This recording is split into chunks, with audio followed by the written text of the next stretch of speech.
Good day, folks. This is Greg Judy at Green Pastures Farm. I'm out here on the lifetime lease.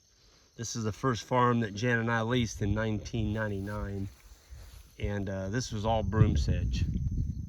This whole farm was broomsedge, and the owner had given away the hay for enough years that finally the land gave out and just said, you know what, if you're going to take hay off me every year, I'm just going to grow broomsedge.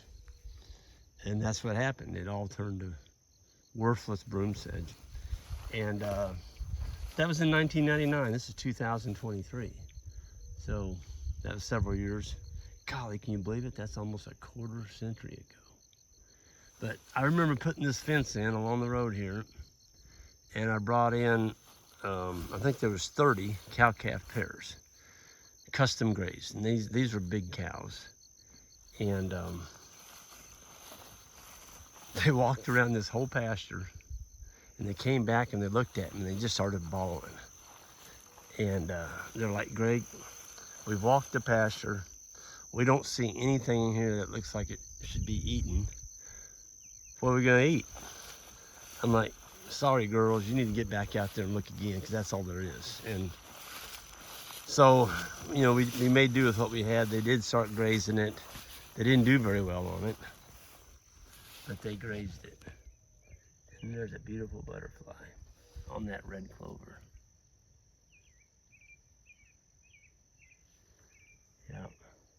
One of the things that people mentioned yesterday, Jan had her Eat Wild school yesterday, where they were actually being taught what you can eat when you walk around your pastures or your woods. It was a neat deal. They had a professional speaker. That's what she's really good on. She's an expertise in wild plants. But the people that came to that school, one thing they commented is they walked up the driveway. It's like, Greg, you got a beautiful farm. There's so many butterflies. And I'm like, well, that kind of happens when you don't spray. You know, if you're not spraying and killing everything, you do have a lot of life and a lot of diversity. Folks, there's so much diversity here in front of me. It's unbelievable. Now it's dry. We haven't had a rain for, gosh, it's been a while. And but look at the diversity in here. There's everything. And you look at some of the plants, like, well, I could do without that one. There's a wild dewberry, which tells me my soil in this particular area right here might be still a little bit acidic. But then you go right here, and it's beautiful, beautiful Timothy. This is Queen Anne's lace coming up. Cattle are gonna eat that. They eat it when it's tender like that. Of course, we have red clover. I saw some alfalfa here a minute ago. And we have some sprouts coming on. That's a hickory sprout from across the road over there. Squirrel brought a nut over here and buried it.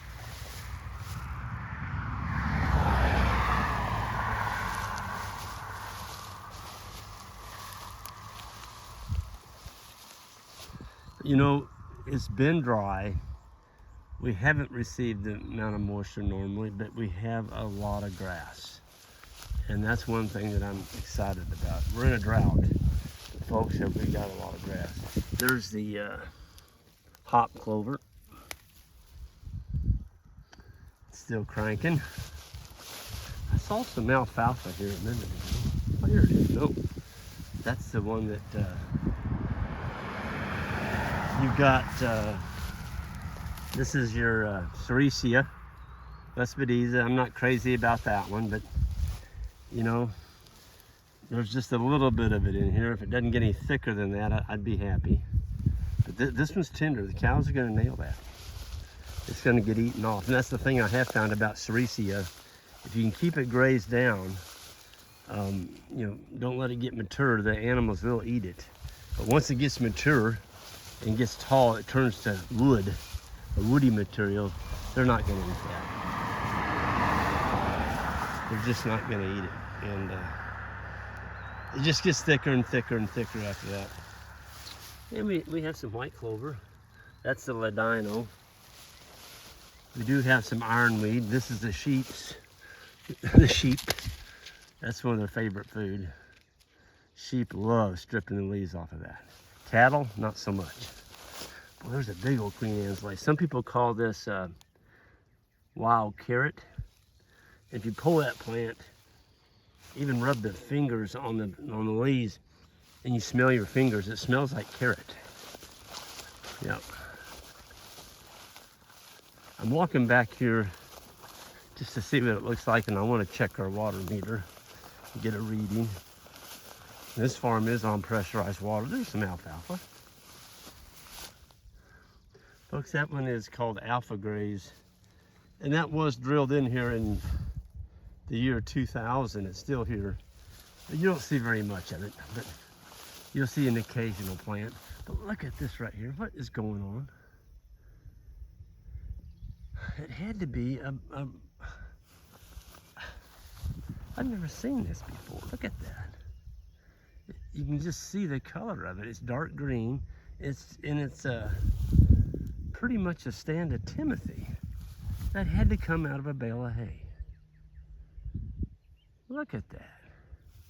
And what's underneath it? Ooh, yeah. I think the cows are gonna think they died and went to heaven when they get in here. Look at this. Oh, man. It had to be out of a bale of hay. It looks like we went up that way and we turned around and came back this way. Oh, check this out. Wow. Wow. Eastern gamma grass. This plant wasn't here last year. Eastern gamma grass. There's quite a bit of it coming in. Here's another clump of it. Right here next to it. There's another clump of it. What the heck? Here's another clump. You don't reckon that a bale of that hay we unrolled had some Eastern gamma grass seed in it, do you? Kind of weird, it's all right here in one spot. There's 1, 2, 3, 4, 5, 6, 7, 8, 9, 10. 10 plants that I can see just standing right. There's another one, 11. Boy. Eastern gamma grass is called the ice cream grass of grasses. And if you let them graze it, they will graze it into the dirt and they'll kill it. We don't allow them to do that. We graze it and then we leave. That is phenomenal. It's a warm season.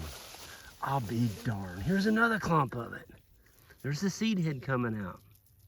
It's a member of the corn family, and it's what covered Missouri back before the white settlers approached it and they started plowing it and they killed it all out. But there's still the seed left in the seed bank. There's some more alpha grays. Wow, look at that plant. See, it has a really deep tap root. Now, it doesn't have a taproot like the Eastern Gamma. Eastern Gamma has a taproot. In bottomland, it can go down 18 feet. Do you think it might be breaking up your hard pan? Absolutely. Alfalfa, 7 to 8 feet. Breaking through your hard pan. Man. Folks, I don't care what you say. You're never going to convince me that unrolling hay is a waste of time. Never going to do it. I'm sorry, but you can go fish somewhere else. This is a result of winter hay feeding, unrolling hay, and this was broomsedge. This was broomsedge. Now you go get your bell rings and you just go have fun popping them things out, killing your land out in these big old circles that don't grow anything for 5 years. That's what you want to do. It's a good way to go broke. Get the fertility out across your landscape. There's no areas out here that are pugged. If you put a bale ring and throw a bale in it, you won't be able to drive across that area for 3 years.